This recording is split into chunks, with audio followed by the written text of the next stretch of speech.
કૃષ્ણાય કૃષ્ણ ભક્તાય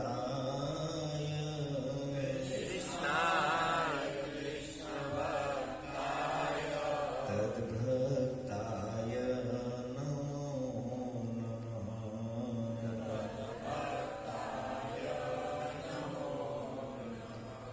શ્રીમદ્ ભાગવતમ તૃતીય સ્કંદ અધ્યાય 4 શ્લોક ક્રમાંક 9. તસ્મિન મહાભાગવતો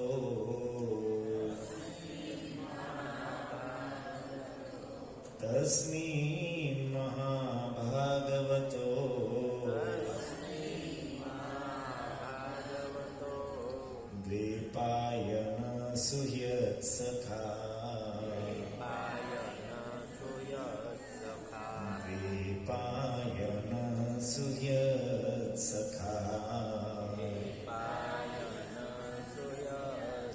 લોકાન અનુચરન સિદ્ધઃ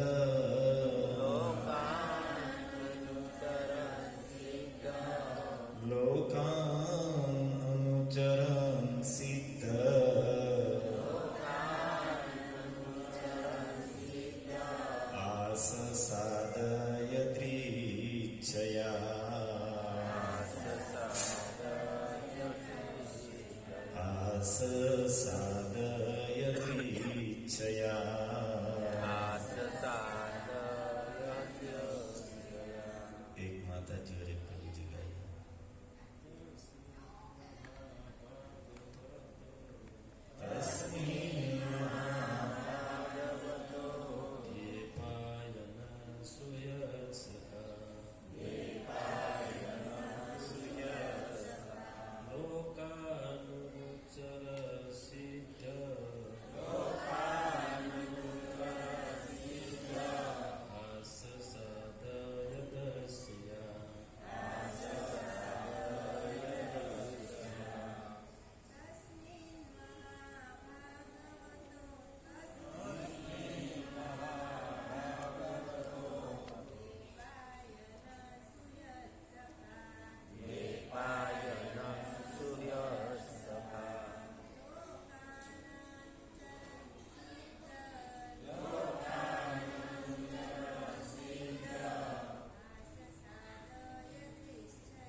અનુવાદ શ્રી પ્રભુપાદજી દ્વારા.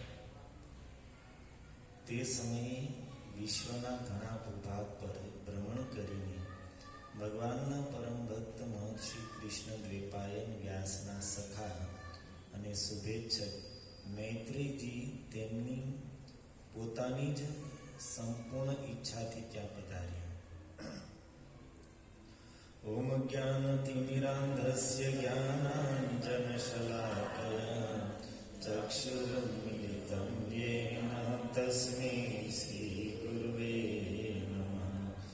નમો વિષ્ણુપાદાય કૃષ્ણપ્રેષ્ઠાય ભૂતલે શ્રીમતે ભક્તિવેદાંત સ્વામીતિ નામિને.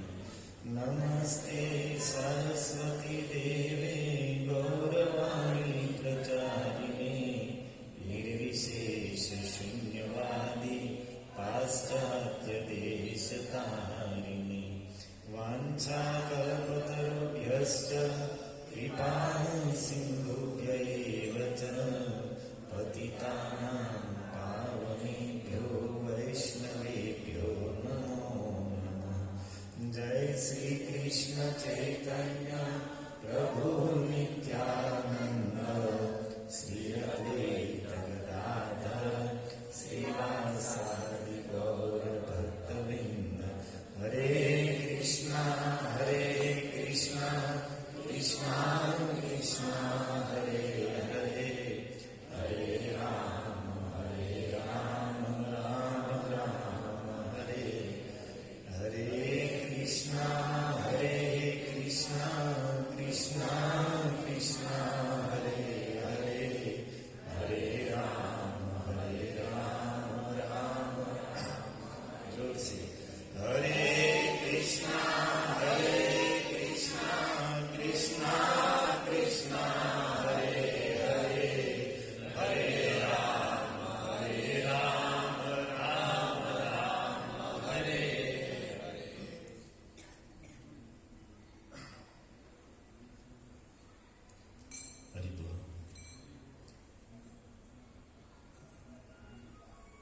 સર્વપ્રથમ આપ સમસ્ત શ્રોતાવૃંદ ચરણોમાં સાષ્ટાંગ દંડવત પ્રણામ.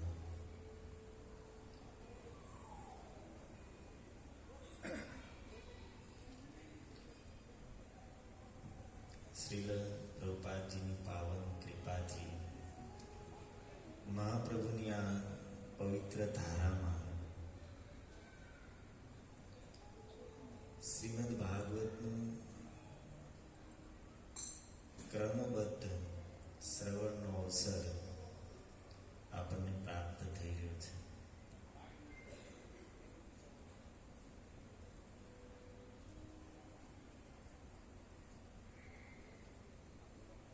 શ્રીમદ ભાગવત એક એક શ્લોક ના એક એક શબ્દ ઉપર આપણે અહીંયા સાંભળી રહ્યા છીએ. એક કલાક એક શ્લોક ઉપર બોલવું હોય એનો અર્થ છે મારા જનાર્દન પ્રભુ એક શ્લોક આપે આપણને મંગળવારે, આ એક શ્લોક ઉપર બોલવાનું છે. આપણે જે આજ ઉચ્ચારણ કર્યું, હવે એનું અનુવાદ તો મેં વાંચી લીધું તમારી સામે. હવે બીજું એમાં શું બોલવાનું હોય? એક કલાક એનો અર્થ છે કે શ્લોકના એક એક શબ્દની ઊંડાઈમાં ઉતરવું પડશે. એક કલાક તો જ નીકળે. શ્લોકના એક એક શબ્દમાં અંદર જઈને એનો અર્થ પ્રગટ કરવામાં આવે. એ શું કહેવા માંગે છે? જેવી રીતે માની લો કે આજનો શ્લોક આપણે ઉચ્ચારણ કર્યો, તો શ્લોકમાં શબ્દ છે કે તસ્મિન મહાભાગ. મૈત્રીજી માટે સંબોધન આપ્યું છે મહાભાગ, અર્થાત મહાન ભક્ત. ભાગવત નથી કીધું. ભાગવતનો અર્થ થાય ભક્ત. મહાભાગવત અર્થાત મહાન ભક્ત. તો એમાં આપણે ઊંડે જવું પડશે કે ભાઈ એની એવી તો શું ભક્તિ હતી જેને કારણે અહીંયા એની માટે સંબોધન કરે છે મહાભાગ. પાછું એની માટે આગળ સંબોધન કર્યું દ્વેપાયન સુહ્યત સખા, વેદવ્યાસ ભગવાનના અત્યંત પ્રિય મિત્ર. તો ત્યાં પણ આપણે ઊંડાઈમાં ઉતરવું પડશે કે ભાઈ એવી તો શું મૈત્રીજી અને વેદવ્યાસ ભગવાનમાં મિત્રતા હતી જેની લીધે અહીંયા કહે છે વ્યાસજીના અત્યંત પ્રિય સખા. ત્યાર પછી બીજી લાઈનમાં તમે જુઓ તો શબ્દ આપ્યો છે સિદ્ધ. મૈત્રીજી માટે શબ્દ છે. શ્લોક તમે સામે રાખો તો તમને સમજાય. આ તો તમે મેં આખી હું શું કહેવાય PDF ફાઇલ બનાવીને મોકલી છે. જેની પાસે મોબાઈલ હોય એ સામે રાખીને દિવસે એટલા માટે જ મોકલી દીધા, ખબર પડે મોબાઈલ સાથે લઈને જવાનું છે. અને જે લઈને ના આવ્યા હોય એની માટે આપણે જનાર્દન પ્રભુ અહીંયા ટીવી એક મૂકી દો, એમાં શ્લોક દેખાડશું અને પૈસા ટીવીના જે મોબાઈલ નીકળ્યા એ બધા 2-4 હજાર આપશે એટલે ટોપ ટીવી આવી જાય.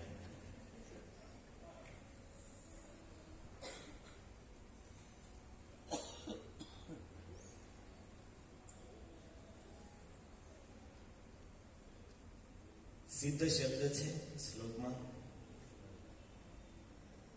બીજી લાઈનમાં લોકાન અનુચરત સિદ્ધ. તો સિદ્ધ શું કામ કીધું? મૈત્રીજી માટે શબ્દ છે સિદ્ધ. તો એમાં પણ સમજવું પડશે કે એની પાસે એવી શું સિદ્ધિ હતી. અને અંતિમ શબ્દ કહે છે યદૃચ્છયા. મૈત્રીજી યદૃચ્છયા અર્થાત ભગવાનની ઈચ્છાથી ત્યાં આવ્યા. મૈત્રી ઋષિ પોતાના આશ્રમેથી નીકળ્યા ત્યારે એવી કોઈ એની યોજના નહોતી કે ભાઈ હું પ્રભાસ ક્ષેત્રમાં જઈશ અને ત્યાં ભગવાન કૃષ્ણ અને ઉદ્ધવ વચ્ચે જે ચર્ચા ચાલતી છે હું પણ ત્યાં બેસીને સાંભળીશ. એવી કોઈ ઈચ્છા એની, એવી કોઈ યોજના બનાવીને પોતાના આશ્રમેથી નહોતા નીકળ્યા. પણ ભગવાનની ઈચ્છાથી વિચરણ કરતા કરતા સ્વાભાવિક આકર્ષિત થઈને ભગવાનની ઈચ્છાએ એને એ બાજુ ખેંચ્યા અને ખેંચાતા ત્યાં આવ્યા. તો ઠાકુરજી એવી ઈચ્છા શું કામ કરી? બીજા કોઈને ન ખેંચતા એ પવિત્ર સંવાદ સંભળાવવા માટે મૈત્રેયજીને શું કામ એ બાજુ પ્રેરિત કર્યા? આ એક એક શ્લોક, એક એક શબ્દનો અર્થ છે. અચ્છા, ભાગવત છે એ ભક્તિ ગ્રંથ છે. આપણે અવારનવાર સાંભળ્યું છે કે નારદજીની પ્રેરણાથી સંસારના જીવોને કૃષ્ણ ભક્તિ પ્રદાન કરવા માટે નારદજીએ વ્યાસજીને કીધું કે વ્યાસજી, તમે અનેક અનેક ગ્રંથ લખ્યા, એમાં ધર્મ, અર્થ, કામ, મોક્ષ ઇત્યાદિની વિસ્તારથી ચર્ચા કરી, પરંતુ જ્યાં સુધી જીવ કૃષ્ણ ભક્તિમાં નહીં લાગે ત્યાં સુધી સંસાર બંધનથી મુક્ત નહીં થાય. અને આ વાત સાંભળીને વેદવ્યાસ ભગવાને સંસારના જીવોને કૃષ્ણ ભક્તિ આપવા માટે જીવનના અંતમાં શ્રીમદ ભાગવતની રચના કરી. અને રચના પાછળનો ઉદ્દેશ્ય પણ પ્રગટ કર્યો કે યસ્યામ વે શ્રૂયમાણાયામ કૃષ્ણે પરમ પુરુષે ભક્તિ રૂપદ્યતે. આને સાંભળવાથી પરમ પુરુષ ભગવાન કૃષ્ણમાં ભક્તિ પ્રાપ્ત થશે. તો ભાગવત છે એ ભક્તિ ગ્રંથ છે, પરંતુ એ ભક્તિ ક્યાં છે? એ ભક્તિ ભાગવતની કથામાં ન કહેતા भागवत अर्थानाम आस्वादन, भागवत के शब्दों के अर्थ में वो भक्ति छुपी हुई है.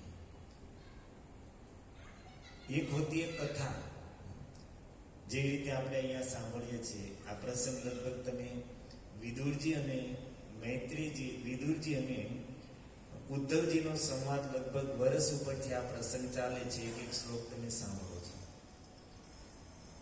હવે આ કથા, આને કથાના રૂપમાં કહેવું હોય તો કઈ રીતે કહેવામાં આવે કે વિદુરજી મહાભારતના યુદ્ધ પહેલા તીર્થાટન માટે નીકળ્યા. 36 વર્ષ તીર્થમાં ભ્રમણ કર્યું અને ભ્રમણ કરતા કરતા જ્યારે વિદુરજી યમુનાજીના તટ ઉપર પહોંચ્યા અને ત્યાં એને ઉદ્ધવજી સાથે મિલન થયું. બંને વચ્ચે આખી રાત્રિ કૃષ્ણ કથા થઈ. વિદુરજી અનેક પ્રશ્ન પૂછ્યા, બધાના કુશળ મંગળ પૂછ્યા અને ઉદ્ધવજીએ સમસ્ત કૃષ્ણ કથા સંભળાવી. અને પછી અંતમાં ઉદ્ધવજીના કહેવાથી વિદુરજી ત્યાંથી ચાલીને હરિદ્વાર ક્ષેત્રમાં ગયા, મૈત્રી ઋષિ પાસે. અને ઉદ્ધવજી હતા એ ભગવાનના આદેશથી બદ્રિકાશ્રમ ગયા. બંને આવી રીતે વિખૂટા પડ્યા. આ થઈ ગઈ આખી કથા. આ પ્રસંગ આખો કથા થઈ ગઈ. પણ આપણે અહીંયા કથા નથી સાંભળતા. આપણે શું સાંભળીએ છીએ? ભાગવત અર્થાનામ આસ્વાદન. શ્લોકના એક એક શબ્દના અર્થ, એક એક શબ્દને અંદર જઈને આપણે સમજી રહ્યા છે કે ભાઈ બંને વચ્ચે આખી રાત્રિ ચર્ચા થઈ. પણ શું ચર્ચા થઈ?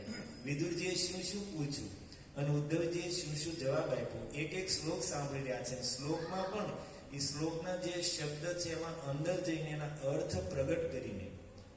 તો ભક્તિ તો ભાગવતના શબ્દોના અર્થમાં છુપાણેલી છે. જે રીતે આપણે ભગવદ ગીતા પણ ભક્તિમય ગ્રંથ છે.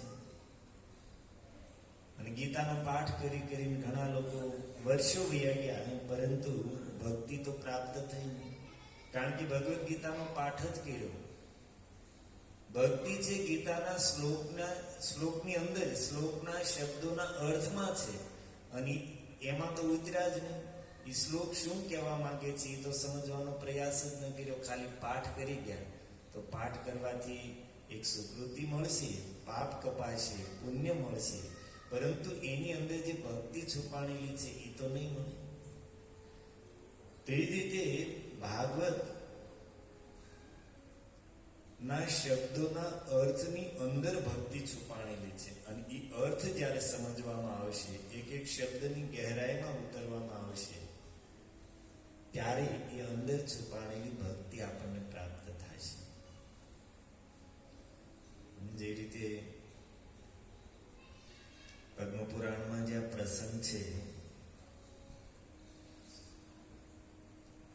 કે નારદજી જ્યારે ભક્તિ મહારાણીને જોયા, અત્યંત દુઃખી છે. એના પુત્ર જ્ઞાન અને વૈરાગ્ય અકાળે વૃદ્ધ થઈને મૂર્છિત થઈને પડેલા છે. નારદજીએ જ્ઞાન વૈરાગ્યની મૂર્છા દૂર કરવા માટે બહુ પ્રયાસો કર્યા. એના કાનમાં વેદોનો પાઠ કર્યો, વેદાંતનો પાઠ કર્યો, પુરાણોનો પાઠ કર્યો, ઉપનિષદોનો પાઠ કર્યો,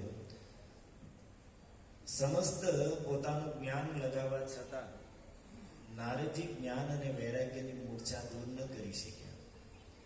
તો નારદજી ચિંતિત થઈ ગયા. એ સમયે આકાશવાણી થઈ કે હે દેવર્ષિ, તમે જ્ઞાન અને વૈરાગ્યની મૂર્છા દૂર કરવા અને ભક્તિ મહારાણીનું દુઃખ દૂર કરવા માટે સત્કર્મ સમાચર, તમે સત્કર્મ કરો. એ સત્કર્મથી જ્ઞાન વૈરાગ્યની મૂર્છા દૂર થશે અને ભક્તિ મહારાણીનું દુઃખ પણ દૂર થશે. નારદજી ત્યાંથી નીકળ્યા. બધાને પૂછ્યું ભાઈ આકાશવાણીએ જે સત્કર્મ કરવાનું કીધું એ કહ્યું, પણ કોઈ એનો જવાબ ના આપી શક્યા. અને અંતમાં નારદજી બદ્રિક આશ્રમમાં ગયા. ત્યાં સનત કુમારો સાથે 4 કુમારો જે બ્રહ્માજીના પુત્ર છે, ચતુષ્કુમાર, એની સાથે મિલન થયું. અને સંકાદીશ્વરો કહે છે નારદજી, શ્રીમદ ભાગવત કથા જ સત્કર્મ સૂચકો નૂનમ શ્રીમદ ભાગવત સપ્તાહ આલાપ. સત્કર્મ એને કહેવાય જેનાથી વ્યાપક રૂપમાં સમસ્ત માનવ સમાજનું કલ્યાણ થાય. અને સમાજનું કલ્યાણ કરવા વાળો સર્વશ્રેષ્ઠ કોઈ ગ્રંથ હોય તો એ શ્રીમદ ભાગવત છે. એટલા માટે સત્કર્મ, આકાશવાણીએ જે સત્કર્મ કરવાનું કીધું એ નારદજી, એ ભાગવતની કથા છે. અને પછી નારદજી એ જ સમયે કથાનું આયોજન કર્યું. વક્તાઓના રૂપમાં એ 4 કુમારોને પસંદ કર્યા અને બદ્રિક આશ્રમથી હરિદ્વારમાં આવ્યા. વ્યાસપીઠ ઉપર 4 ભાઈઓ બિરાજમાન થયા. અને ખબર પડી કથાનું આયોજન થયું છે તો કોઈને આમંત્રણ ન દેવું પડ્યું. બધા જ લોકો, મોટા મોટા ઋષિ મુનિઓ પોતાના શિષ્યો સાથે, પત્નીઓ સાથે, પુત્રો સાથે ત્યાં આવીને બેસી ગયા. સમસ્ત તીર્થો મૂર્તિમંત થઈને ત્યાં આવીને બેસી ગયા. સમસ્ત નદીઓ પણ પવિત્ર થવા માટે મૂર્તિમંત થઈને ત્યાં આવીને બેસી ગયો. ત્યાં સુધી કે સમસ્ત વેદ પુરાણ પણ મૂર્તિમંત રૂપમાં ત્યાં આવીને બેસી ગયા. આપણી પાસે જે શાસ્ત્ર ગ્રંથના રૂપમાં આપણા વેદ પુરાણો છે એ બધા બ્રહ્મલોકમાં પોતાના દેવ સ્વરૂપમાં નિવાસ કરે છે. એ પણ ભાગવત સાંભળીને પવિત્ર થવા માટે ત્યાં આવીને બેસી ગયા. દેવર્ષિ, બ્રહ્મર્ષિ, રાજર્ષિઓ બધા જ લોકો ત્યાં એટલી ગીર્દી થઈ ગઈ કે કોઈ જગ્યાએ ઊભા રહેવાની જગ્યા નથી. એટલો પંડાલ આખો ખચોખચ ભરાઈ ગયો. અને મંગલાચરણ કરીને 4 ભાઈઓએ કથા પ્રારંભ કરી. કથા ચાલુ કરી તો કથાના પ્રારંભમાં જ એક અદ્ભુત ઘટના થઈ. શું થયું? મેં તમને શ્લોક મોકલ્યા, એ શ્લોક જો. પહેલું જ જે પેજ છે 67 નંબર શ્લોક છે. ભક્તિ સુતો તો તરુણો ગૃહીત્વા પ્રેમે કરૂપા સહસા વિરાસી. ભક્તિ સુતો તો તરુણો ગૃહીત્વા. ભક્તિ તો સુતો, ઈ બંને પુત્રોને. કયા બંને? જે મૂર્છિત પડ્યા હતા વૃદ્ધાવસ્થાને કારણે, ઈ બંને પુત્રોને ગૃહીત્વા સાથે લઈને. અને કેવા હતા? તરુણો, એકદમ નવયુવાન. પ્રેમે કરૂપા સહસા વિરાસી. એ પ્રેમ સ્વરૂપા ભક્તિ મહારાણી પોતાના બંને પુત્રો કે જે યુવાન એકદમ તરુણ હતા એને લઈને સહસા અચાનક આવિરાસી ત્યાં પ્રગટ થયા. ભાગવતનો મહિમા તમે સાંભળો કે જે જ્ઞાન વૈરાગ્યના કાનમાં વેદાંતનો પાઠ કરવા છતાં જેની મૂર્છા દૂર નહોતી થઈ, એ અહીંયા ભાગવતની કથા હજી પ્રારંભ થઈ છે ત્યાં તો ભક્તિ મહારાણી ત્યાં પ્રગટ થઈ ગઈ અને પોતાના બંને પુત્રો એકદમ તરુણ છે, યુવાન છે. અચ્છા, ભક્તિ મહારાણી સમય ત્યાં આવી ત્યારે શું કરતી હતી? પછીના શબ્દ જો. શ્રી કૃષ્ણ ગોવિંદ હરે મુરારી નાથેતિ નામાનિ મુહુર્વદંતી. શ્રી કૃષ્ણ ગોવિંદ હરે મુરારી નાથ ઇતિ, અર્થાત આ, એટલે હજી 2 નામ લઈ ગયા. ઇતિ શબ્દથી નારાયણ વાસુદેવ આપણે બોલીએ છે. હે નાથ નારાયણ વા ઇતિ નામાની મુહુર વદંતી. આ નામોને મુહુર વદંતી અર્થાત વારંવાર બોલી રહી છે. કયા? આ જે નામો છે એને વારંવાર બોલી રહી છે. વારંવાર બોલી રહી છે એનો અર્થ છે કીર્તન કરી રહી છે ભક્તિ મહારાણી પોતાના પુત્રો સાથે. શ્રી કૃષ્ણ ગોવિંદ હરે મુરારી, શ્રી કૃષ્ણ ગોવિંદ હરે મુરારી, શ્રી કૃષ્ણ ગોવિંદ હરે મુરારી, શ્રી કૃષ્ણ ગોવિંદ હરે મુરારી. હે નાથ નારાયણ વાસુદેવ, હે નાથ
સાક્ષાત ભક્તિ મહારાણીની રચના છે. શ્રી કૃષ્ણ ગોવિંદ. અચ્છા, ભક્તિ મહારાણીના કીર્તનની વિશેષતા શું છે જાણો છો?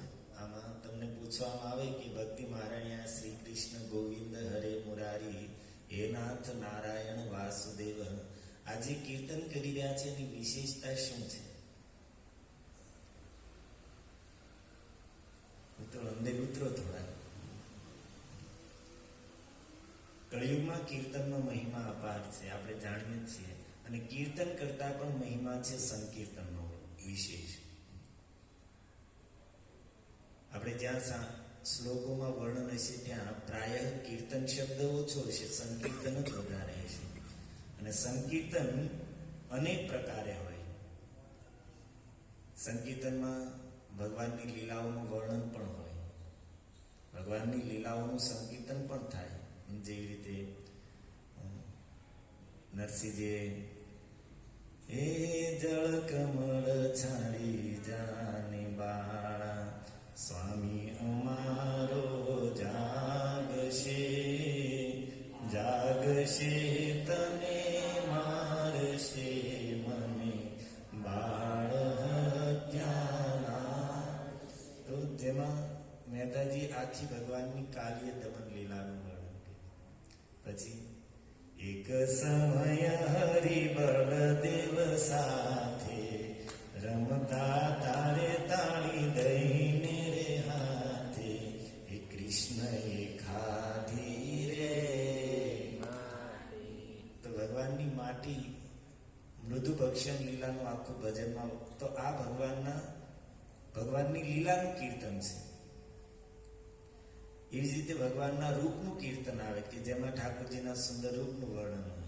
જે રીતે વલ્ભાચાર્યજીએ લખ્યું છે અધરમ મધુરમ વદનમ મધુરમ નયનમ મધુરમ હસિતમ મધુરમ હૃદયમ મધુરમ ગમનમ મધુરમ મધુરાધિપતેરખિલમ મધુરમ.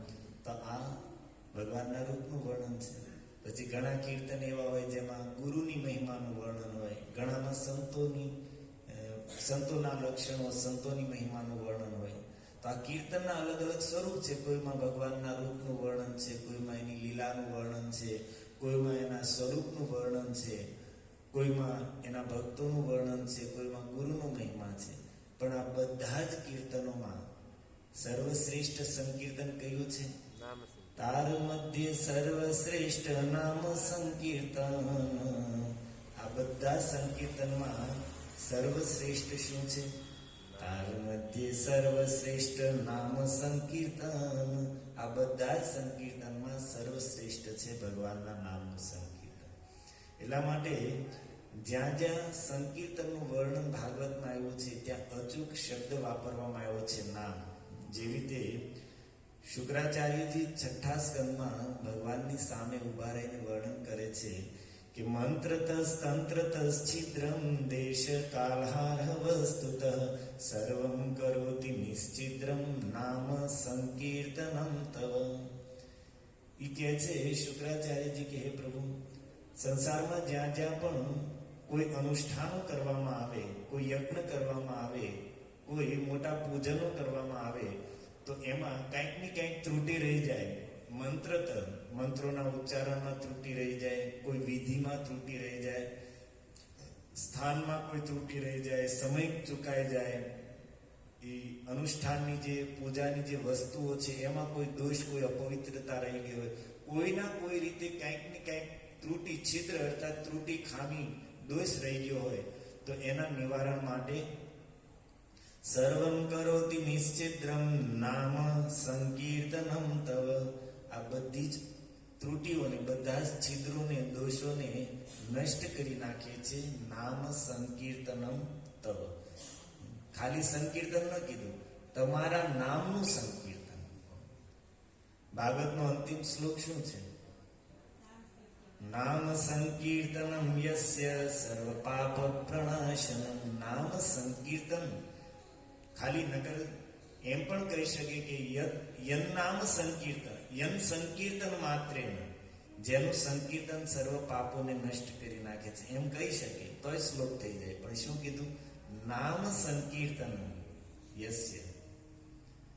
શુદ્ધિજી કલયુગના દોષોનું વર્ણન કરતા, કલયુગમાં જે ગુણ છે એનું પણ વર્ણન કરતા કહે છે, કલો દોષ નિધે રાજન અસ્તિ એકો મહાન ગુણ કીર્તનાદેવ કૃષ્ણસ્ય મુક્ત સંગ્રહ પરમ વ્રજ. કળિયુગ દોષોનો સમુદ્ર છે, જેમાં પાપ, દોષ, દુર્ગુણ, જેની કોઈ ગણના ન થઈ શકે. સમુદ્ર સમાન અપાર દોષોથી ભરેલો, પાપોથી ભરેલો આ કળિયુગ છે. પરંતુ એટલા દોષ હોવા છતાં એની અંદર એક મહાન ગુણ છે. શું? કીર્તનાદ એવ કૃષ્ણસ્ય. કૃષ્ણ નામ કીર્તન, ખાલી કીર્તન નથી. કીર્તનાદ એવ કૃષ્ણસ્ય મુક્ત સંગ્રહ.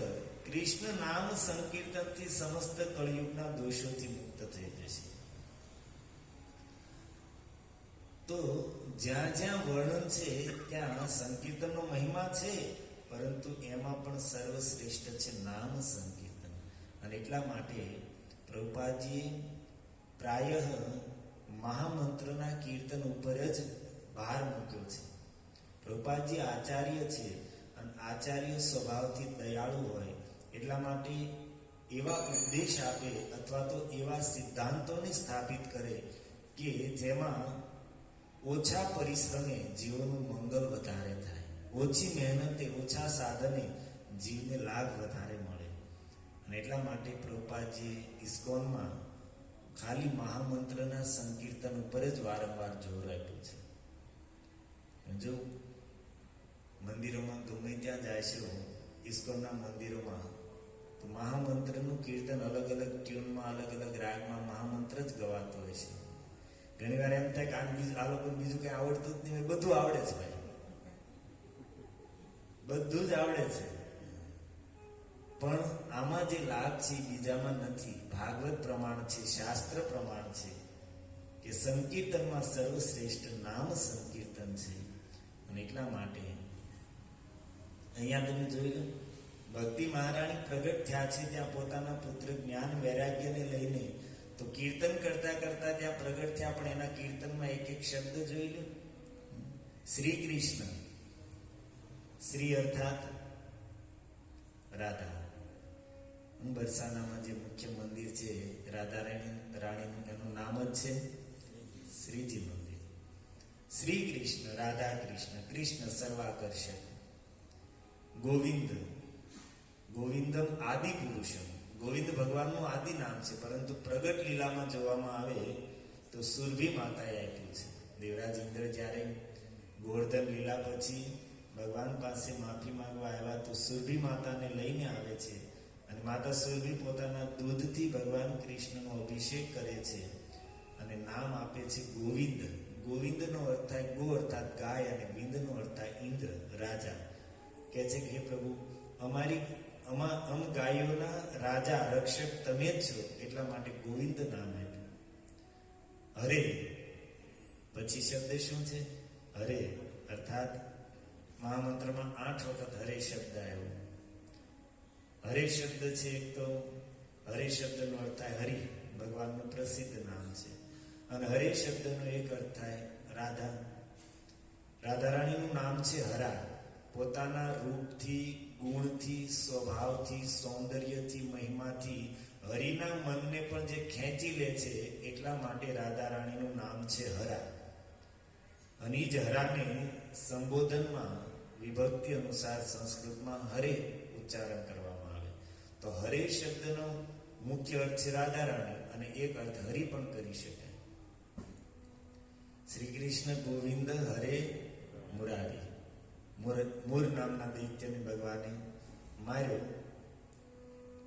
પોતાના પુત્ર ભૌમાસુરને મારવા માટે ઠાકોરજી ગયા તો એ ભૌમાસુરનું જે નગર હતું એનો રક્ષક આ મૂર દૈત્ય હતો. 5 માથાઓ હતા. બ્રહ્માજીને 4 જ છે અને 5 હતા. અને મૂર દૈત્યને મારવાને કારણે ભગવાનનું નામ છે મુરારી. પછી શું શબ્દ છે? હે નાથ. તો નાથમાં હવે તમે ગમે લઈ શકો, શ્રીનાથજી લઈ શકો કે દ્વારિકાનાથ લઈ શકો, બદ્રીનાથ લઈ શકો, અને આપણા જગન્નાથ તો બેઠા જ છે. હા, અને નારાયણ, વાસુદેવ, વસુદેવ નંદન અથવા તો ગટગટમાં જેનો વાસ છે. તો કીર્તનમાં આપણે વાત હતી કે ભક્તિ મહારાણીનું આ કીર્તન જેમાં ભગવાનના નામોથી કીર્તન કરી રહ્યા છે. ભક્તિ મહારાણી તાર મધ્ય સર્વશ્રેષ્ઠ નામ સંકીર્તન. આવો પાછા મૂળ શ્લોક ઉપર આપણે જ્યાંથી આ ગયા હતા, ભક્તિ મહારાણી ત્યાં પ્રગટ થયા. મળી ગયો ને શ્લોક પાછો 67મા શ્લોકની. હવે 68મા શ્લોકમાં આવો. તામ ચા ગતામ ભાગવતાર્થ ભૂષામ સુચારુ વેશામ દદૃશે સદસ્યા. દદૃશુ સદસ્યા, ત્યાં જે સદસ્યો બેઠા હતા, સભામાં જે લોકો બેઠા હતા, શ્રોતાઓ, એને દદૃશ્ય જોયું. શું જોયું? ताम चा आगताम व उस भक्ति महारानी को आया हुआ देखा. અને કેવું હતું એનું સ્વરૂપ? ભક્તિ મહારાણી સુંદર રૂપથી સજી ધજીને તૈયાર થઈને એક સ્ત્રીના રૂપમાં ત્યાં પ્રગટ થયા હતા. તો એને આભૂષણો શું ધારણ કર્યા હતા? જો તો શ્લોકમાં શું લખ્યું છે? ભાગવત અર્થ આભૂષણ. ભાગવતના અર્થોને આભૂષણના રૂપમાં ધારણ કર્યા હતા. ભાગવતની કથાઓને ધારણ કરી તેમ નથી કીધું. ભાગવતના જે અર્થો છે, આપણે જેની પર ચર્ચા કરી રહ્યા છીએ કે શ્લોકોના શબ્દોના જે અર્થ છે, એ જ આભૂષણોના રૂપમાં ધારણ કર્યા હતા. અને આવી સુંદર ભાગવતના શબ્દોના અર્થને આભૂષણના રૂપમાં ધારણ કરેલા ભક્તિ મહારાણીને જોયા તો ત્યાં જે ઋષિમુનિઓ બેઠા હતા એ પરસ્પર ચર્ચા કરવા માંડ્યા. શું કહે છે? કથમ પ્રવિષ્ટા કથમાગતેયમ મધ્યે મુનિનામ ઇતિ તર્કયંત. તર્કયંત ઇતિ, આ પ્રકારે તર્ક કરવા માંડ્યા, અર્થાત મુનિઓ પરસ્પર ચર્ચા કરવા માંડ્યા. કથમ પ્રવિષ્ટ, અરે આ અહીંયા આવી કઈ રીતે? અને કથમ આગતેયમ, આ આવી ક્યાંથી? ભક્તિ મહારાણી આવી ક્યાંથી? અને આ કથા પંડાલની અંદર એટલી ગીર્દીમાં પ્રવેશ કઈ રીતે થઈ? તો એ ઋષિઓ વચ્ચેની ચર્ચા છે કે આવી ક્યાંથી? તો વક્તાના રૂપમાં બેઠેલા સંતાદીશ્વરોએ સાંભળી આ ઋષિઓની વાત, એટલે એ કુમારો જવાબ આપે છે. એની પછીનો શ્લોક જુઓ. ઉચુઃ કુમારા વચનમ તદાની. કુમાર અર્થાત સનત કુમાર, જે વ્યાસપીઠ પર બેઠા છે. આ ક્યાંથી આવી? કથાર્થ તો નિષ્પતિતા ધુનેયમ. કથા અર્થ તો નિષ્પતિતા અધુનેયમ, અધુના અર્થાત અત્યારે, નિષ્પતિતો અર્થાત પ્રગટ થઈ, કથા અર્થ તો. આ ભક્તિ મહારાણી છે એ ક્યાંથી આવ્યા? અત્યારે અહીંયા ભાગવતના શબ્દોના અર્થમાંથી પ્રગટ થયા છે. કથા અર્થતઃ નિષ્પતિત, કથાના કથામાં જ પ્રગટ થયા એમ નથી. હું તમને એ સમજાવવા માંગુ છું કે કથામાંથી ભક્તિ પ્રગટ થઈ એમ ન કીધું. શું કીધું? કથાના અર્થમાંથી પ્રગટ થયા. એટલે ખાલી તમને એ કહેવાનું છે કે ભાઈ જે ભાગવત આપણે સાંભળીએ છીએ ખાલી કથાઓ વાર્તાની જેમ સાંભળીશું તો એમાં જે છુપાણેલી ભક્તિ છે ને આપણને પ્રાપ્ત નહીં થાય. ભક્તિ છે ભાગવતના શબ્દોના અર્થમાં. આપણે કોઈને ગણાવી નાખવું નથી કે મેં એટલા ભાગવત સાંભળી નાખ્યા, મેં એટલા પાઠ કરી નાખ્યા, આપણે કાંઈ એવો એવોર્ડ લઈ લેવો નથી. એટલા માટે ભલે તમે એક શ્લોક વાંચો, 2 શ્લોક વાંચો, પણ પ્રભુપાદજીએ કેટલી કૃપા કરી છે. એક શ્લોકના સંસ્કૃતના એક શબ્દનો અર્થ આપ્યો છે, શ્લોકનો અનુવાદ આપ્યો છે, એની પર પાછું તાત્પર્ય આપ્યું છે. ભલે 2-4 શ્લોક જ વાંચીએ પણ એને સમજીએ, કારણ કે શ્લોકના અર્થની અંદર ભક્તિ છુપાણેલી છે. આ હું તમને પ્રમાણ આપું છું. ક્યાંથી ભક્તિ પ્રગટ થઈ? સનત કુમારો કહે છે કથા અર્થ તો નિષ્પતિ તો અધુનેયમ. ત્યાર પછી ઈ કહે છે ભક્તિ મહારાણી સનત કુમારોને કહે છે, ભક્તિ રૂવા છે. દેખાય છે પછીના પેજ ઉપર કેટલા નંબરનો શ્લોક છે? હા, જાગે છે, બોલે છે. 70 નંબરનો શ્લોક. શું કહે છે? ભવદ્ભિરધ્યેવ ભક્તિરુવાચ ભવદ્ભિરધ્યેવ કૃતાસ્મિ પુષ્ટા કલિપ્રણષ્ટાપી કથારસેન. ભવદ્ભિ ભક્તિ કહે છે કે તમે લોકોએ, સનત કુમારોને કહે છે, કૃતાસ્મિ પુષ્ટા મને એકદમ પુષ્ટ બનાવી છે, હૃષ્ટપુષ્ટ બનાવી છે. કલિ પ્રણષ્ટાપી કલિયુગના દોષને કારણે હું નષ્ટ થઈ ગઈ હતી, પણ છતાં કથા રસેન પુષ્ટા તમે મને કથાના રસથી પુષ્ટ કરી છે ને શબ્દ કથા રસેન ઉપર જો પુષ્ટા. ભવદ્ભી અધ્યેવ કથા રસેન પુષ્ટા. તમે લોકોએ હે કુમારો અત્યારે મને કથાના રસથી પુષ્ટ કરી છે. કથાથી પુષ્ટ કરી છે એમ ન કીધું. શું કીધું? કથા રસ. રસ અર્થાત શું? અત્યારે જે તમે પી રહ્યા છો ને આને રસ કહેવાય. અત્યારે જે પી રહ્યા છે એને રસ. અચ્છા, મોસંબી આપણે ઘરે લઈને ગયા હોય, રસ્તામાં મોસંબી વેચવાવાળા બેઠા હોય અને સુંદર ટોપ મોસંબી હોય ને ઘરે લઈને જઈએ અને પછી ઘરે કાપીએ ને એમાંથી રસ ન નીકળે તો એ શું કામની? એમ કથાની અંદર જે સાચું આસ્વાદન છે તેનો રસ છે. તમને ખબર છે આપણે એક કથા સાંભળીએ અને એક કથાનો રસ લઈએ, આ બંનેમાં અંતર છે. મેં તમને પહેલા ઘણી વખત કીધું છે કે માની લો તમને અહીંયા આજ પ્રસાદમાં જ્યુસ આપવામાં આવે, 300 ml નો ગ્લાસ ડ્રાયફ્રૂટનું ટોપ જ્યુસ દેવામાં આવે. જ્યુસ નહીં, શું કહેવાય? મિલ્ક છે. અને કહેવામાં આવે કે એક જ હાહે પી જવાની.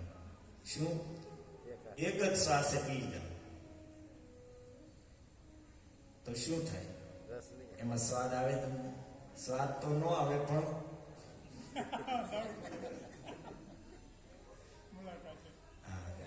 ગોળી લેવી પડે.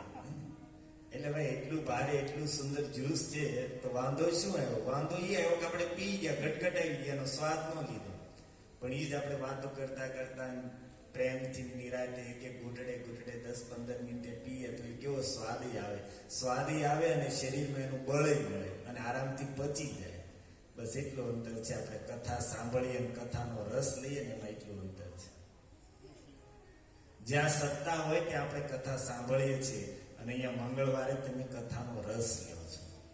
ભલે થોડો લ્યો છો પણ રસ લ્યો છો. તો કહે છે કે કથા રસેન પુષ્ટા કલિ પ્રણષ્ટા આપી. કલિયુગના દોષના કારણે ભક્તિ મહારાણી કહે છે કે હું નષ્ટ થઈ ગઈ હતી, પરંતુ કથાના રસથી તમે મને પુષ્ટ કરી છે. તો હવે વાહમ તુ તિષ્ઠામી, હવે મને એ બતાવો કે હું ક્યાં બેસું. ભક્તિ મહારાણી વક્તાને પૂછે છે કે ભાઈ અહીંયા તો કોઈ જગ્યાએ ઊભું રહેવાની પણ જગ્યા નથી, તો મને બતાવો કે હું ક્યાં બેસું.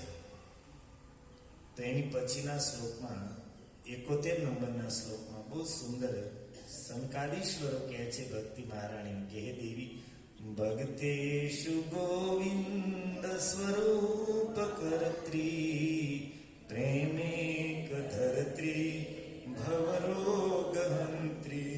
પહેલા ભક્તિ મહારાણીનો મહિમા ગાય છે. ક્યાં બેસો એમ પૂછ્યું તો એને સ્થાન બતાવતા પહેલા કહે છે કે ભક્તિ મહારાણી તમે ભક્તેષુ ગોવિંદ સ્વરૂપ કરતી, ભક્તોને ગોવિંદનું સ્વરૂપ પ્રદાન કરો છો. અર્થાત એ ભક્તિ મહારાણી તમે ભક્તોની સામે ગોવિંદને પ્રગટ કરી દો છો, અથવા તો હે ભક્તિ મહારાણી તમે ભક્તોને એના ધામમાં એનું નિત્ય સ્વરૂપ, એનું પાર્ષદ શરીર પ્રદાન કરી દો છો, ગોવિંદ સ્વરૂપ બનાવી દો છો. અને પ્રેમેક ધરત્રી, એ ભક્તિ મહારાણી તમે કૃષ્ણ પ્રેમને ધારણ કરવા વાળા છો. તમારો આશ્રય લઈને જીવ કૃષ્ણ પ્રેમ સુધી પહોંચી શકે છે. અને ભવરોગ હંત્રી, ભવરોગને, સંસાર રોગને, જન્મ મૃત્યુના રોગને નષ્ટ કરવા વાળા છો. આવા હે ભક્તિ મહારાણી સાત્વમ ચ તિષ્ઠ સ્વસુધૈર્ય સંશ્રયા નિરંતરમ વૈષ્ણવ માનસાની. બેસવાનું સ્થાન ક્યાં આપે છે સાંભળજો. નિરંતરમ વૈષ્ણવ માનસાની. હે ભક્તિ મહારાણી અહીંયા કથા સાંભળવા માટે જે વૈષ્ણવ બેઠા છે ને એના મનની અંદર તમે બિરાજમાન થાઓ. અને પણ કઈ રીતે? થોડી વાર કથા સાંભળી ત્યાં સુધી બેઠા અને પછી ઊભા થઈને વ્યા જાવ એમ નહીં. સુધૈર્ય સંશ્રયા, અત્યંત ધૈર્યપૂર્વક, સાવધાનીપૂર્વક અને સ્થિર થઈને બેસો. અર્થાત તમને આશીર્વાદ મળશે. ભક્તિ ભાગવત સાંભળશો એના અર્થ સાથે તો ભક્તિ મહારાણી મનમાં આવીને બેસી જશે. પણ જાગતા જાગતા સાંભળશું તો.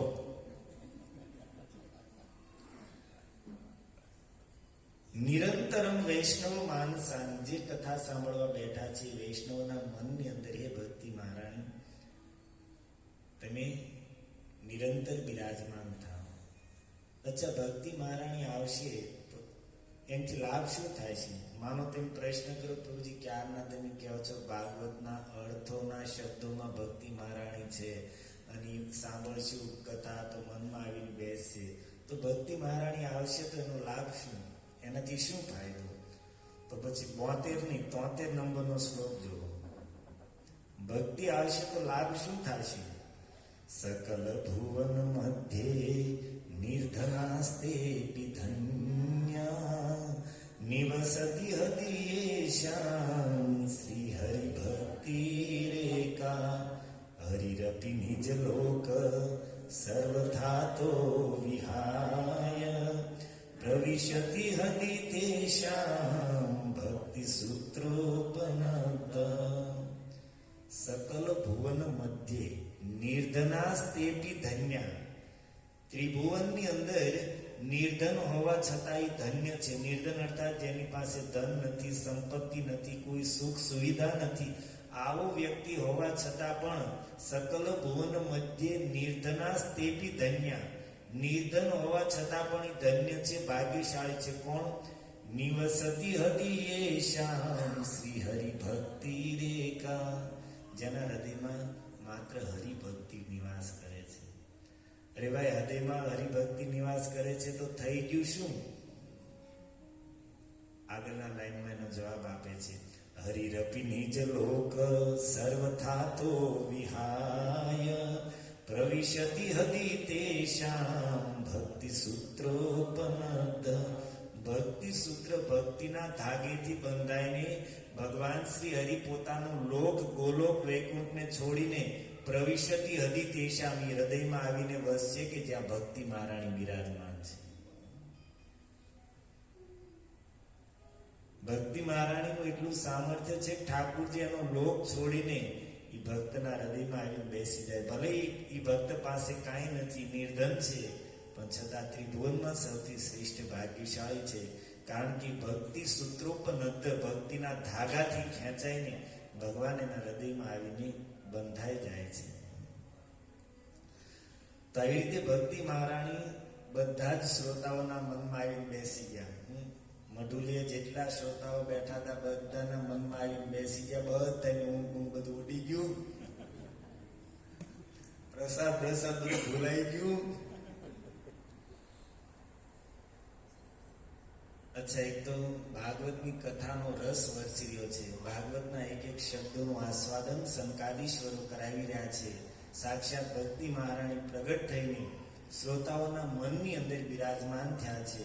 અને જ્યાં સાક્ષાત ભક્તિ મહારાણી જ મનમાં બિરાજમાન હોય, એ શ્રોતાઓનો ભાવ કેવો હોય, એ કેવા ભાવથી સાંભળતા હોય. અને આખા કથા પંડાલમાં એક તો ભાગવત કથાનો રસ વરસી રહ્યો છે, અને એમાં ભક્તિ મહારાણીથી બધાના મન એકદમ ભાવ વિભોર થયેલા છે. અને આવું ભક્તિમય દ્રશ્ય જોયું તો ઠાકોરજી પોતાના ધામમાં રહી ન શક્યા. ભગવાન આવું સુંદર ભક્તિમય વાતાવરણ, કથા રસનું વાતાવરણ જોઈને, જો તમે પછી થોડા 84 નંબરનો શ્લોક છે, વચ્ચેનો પ્રસંગ મેં નથી લીધો, આપણે ત્યારે પ્રસંગ અનુસાર જે વાત કરવાની હતી એ શ્લોકો જ મેં લીધા છે. તો 84 નંબરનો શ્લોક છે, લાસ્ટ પેજ ઉપર દેખાય છે.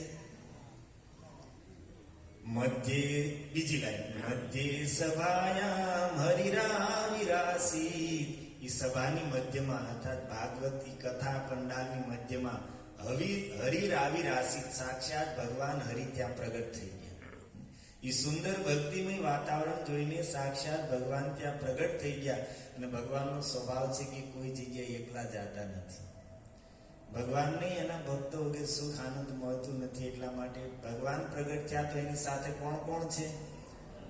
પ્રહલાદ, બલિ, ઉદ્ધવ, ફાલ્ગુન, આદિભી. ફાલ્ગુન અર્થાત અર્જુનનું નામ છે ફાલ્ગુન. ફાલ્ગુન નક્ષત્રમાં એનો જન્મ થયો હતો, એટલા માટે અર્જુનનું એક નામ છે ફાલ્ગુન. આદિભી અર્થાત આ તો 4 ભક્તોના નામ લીધા. આદિ અર્થાત બીજા અસંખ્ય હતા, પણ બધાના નામ લેવા સંભવ નથી. અને બધા જયારે પ્રગટ થયા, બધા વૃતમનો અર્થ થાય ઘેરાઈને, આ બધા ભક્તોથી ઘેરાઈને ભગવાન હરિ પ્રગટ થયા. સુરર્ષિતમ પૂજયશ્ચતાન. દેવર્ષિ નારદજી ત્યાં જતા તરત ઊભા થઈને ભગવાનની પૂજા કરી, અને તાન અર્થાત એની સાથે જે ભક્તો આવ્યા હતા એ બધાનું પણ પૂજન કર્યું. અને પછી બધાએ જોયું, ત્યાં જે બેઠા હતા એ બધાએ શું જોયું? દ્રષ્ટવા પ્રસન્નમ મહદાસને હરિ. બધાએ દ્રષ્ટવા જોયું, મહદાસને એક સુંદર આસન પર ભગવાન શ્રી હરિ બિરાજમાન છે.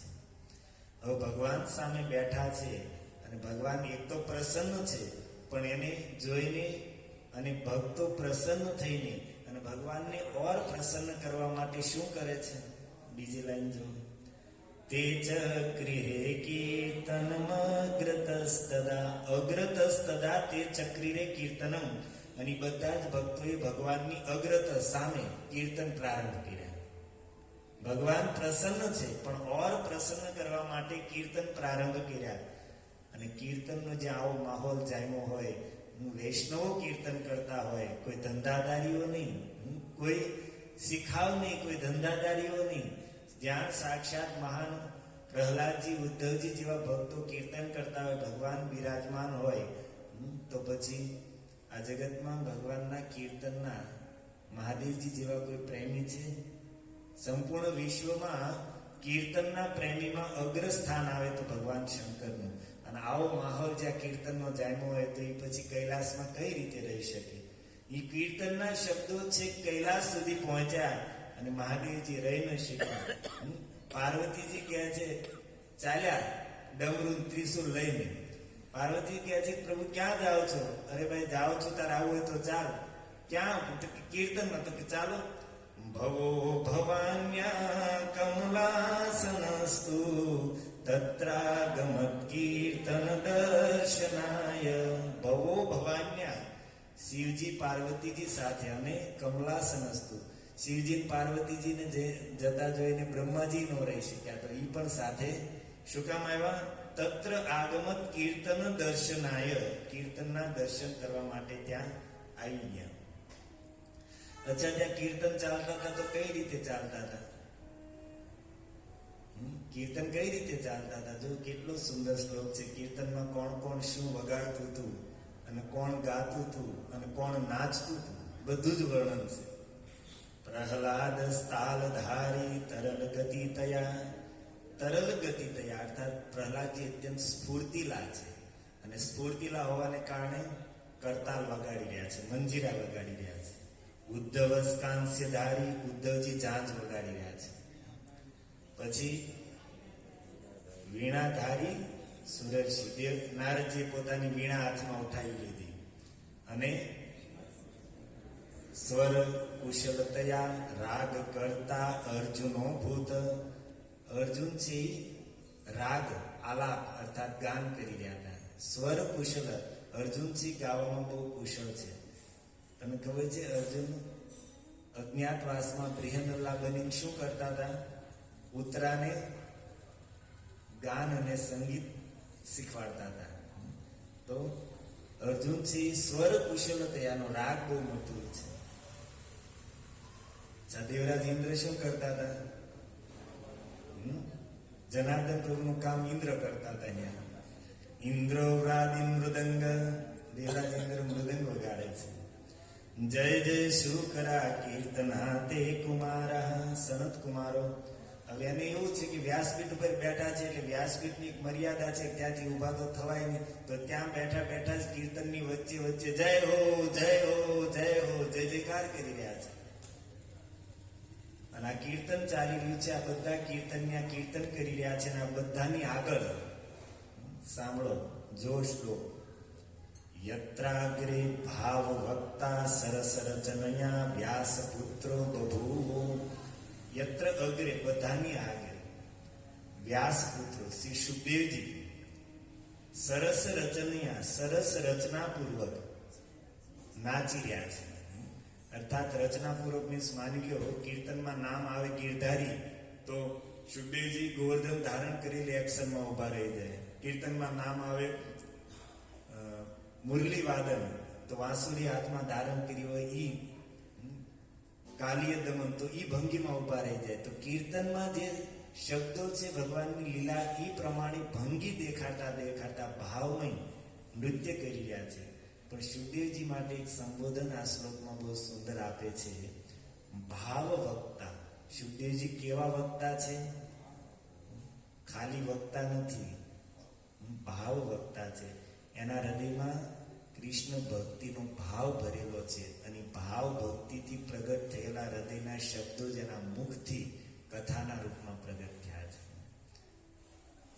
ભાવ વક્તા. અને આપણે કેટલા ભાગ્યશાળી છીએ, સુખદેવજીના મુખેથી જે ભાગવત નીકળ્યું છે એ ભાગવતના શ્લોકો આપણે દર્શન કરી રહ્યા છીએ. એ ભાગવતના શ્લોકોને આપણે વાંચી રહ્યા છીએ. એ ભાગવતના શ્લોકોના શબ્દોને આપણે અંદર જઈને સમજવાનો પ્રયાસ કરી રહ્યા છે. સુખદેવજીના મુખથી નીકળેલા શબ્દોની અંદર જે ભક્તિ મહારાણી છુપાયેલી છે એ શ્લોકોના અર્થમાં એની આપણે ખોજ કરી રહ્યા છીએ, એને પ્રગટ કરવાનો પ્રયાસ કરી રહ્યા છીએ. અને આવી રીતે આ કીર્તન ચાલી રહ્યું છે. અને હવે પછીના શ્લોકમાં જો નનર્ત મધ્યે ત્રિકમેવ તત્ર ભક્ત્યાદિકાનામ નટવત સુતેજ્યામ. નનર્ત મધ્યે ત્રિકમેવ, ત્રિકમેવ ત્રણે કોણ? ભક્તિ, જ્ઞાન અને વૈરાગ્ય. આ કીર્તન ચાલી રહ્યા છે એની વચ્ચે મધ્યે નનર્ત નાચી રહ્યા છે. કઈ રીતે? નટવત. નટ અર્થાત આપણી ભાષામાં શું કહે?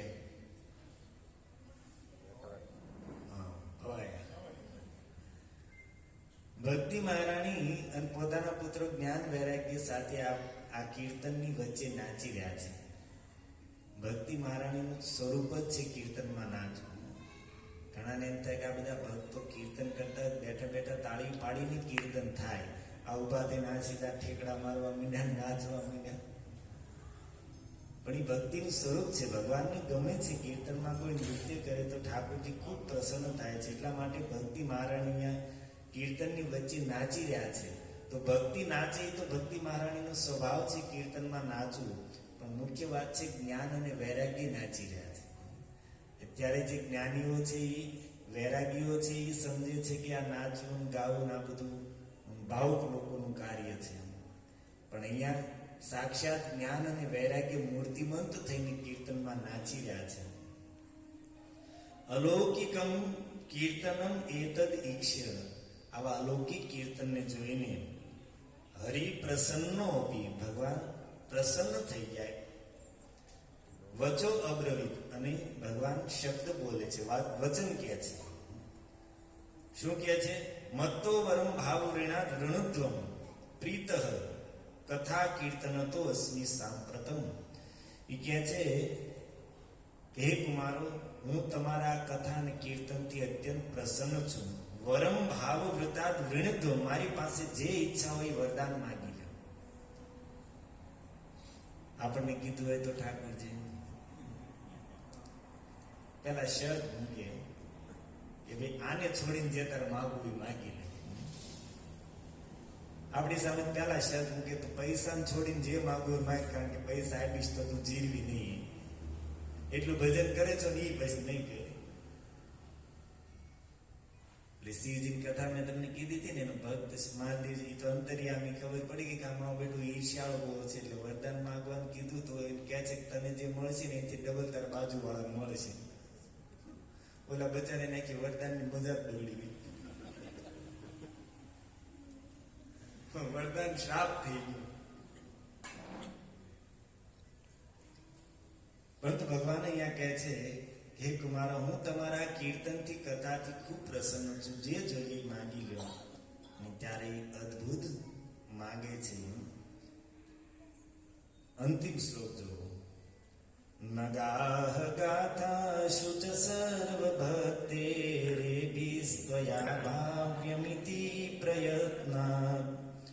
નગાહ ગાથા શું એટલે કે છે જ્યાં જ્યાં પણ પ્રભુ આ ભાગવતની કથા થતી હોય, સર્વ ભક્તિ એભી, જો શું શબ્દ છે? સર્વ ભક્તિ રેભી, આ બધા ભક્તોને સાથે લઈને, એકલા નહીં, સર્વ ભક્તિ એભી અર્થાત હાથ દેખાડીને કહે છે કે અહીંયા જે આ પ્રહલાદજી, ઉદ્ધવજી ઇત્યાદિ, અર્જુન ઇત્યાદિ જે ભક્તો છે એ બી ભક્તે, આ બધા જ ભક્તોની સાથે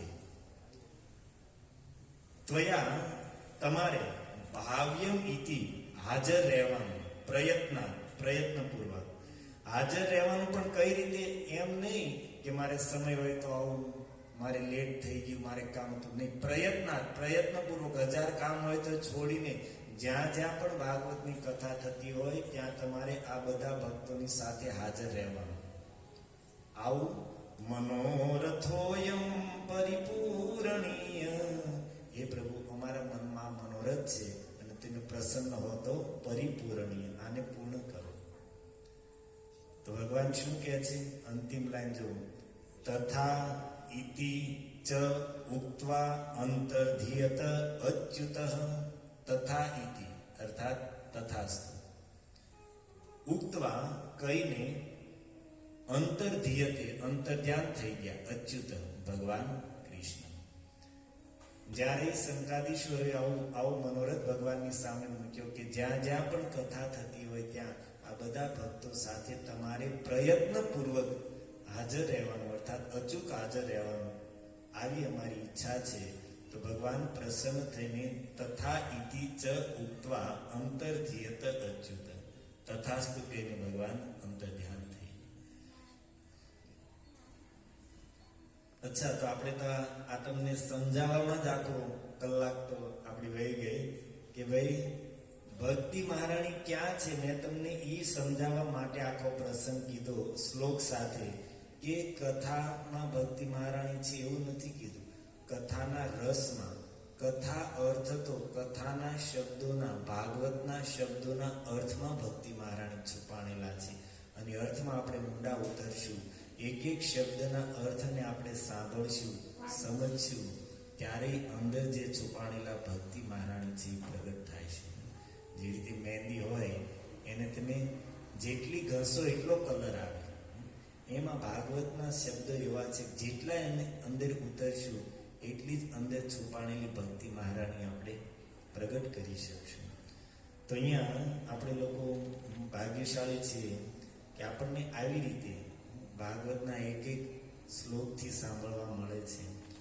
મૂળ આપણો જે શ્લોક હતો એ તો આપણે એવું લાગે આવતા મંગળવારે વ્યાખ્યા કરી દઈશું તમને. આજ ખાલી સમજાયું. એમાં 4-5 શબ્દો છે એની પણ બહુ સુંદર મહાભાગવત શું કામ કીધું. મૈત્રી ઋષિ માટે આજનો શ્લોક જે આપણે 9 નંબરનો શ્લોક ઉચ્ચારણ કર્યો તો એનું મહાભાગવત શું કામ કીધું, એની શું એવી ભક્તિ હતી એ પણ સુંદર કથા છે.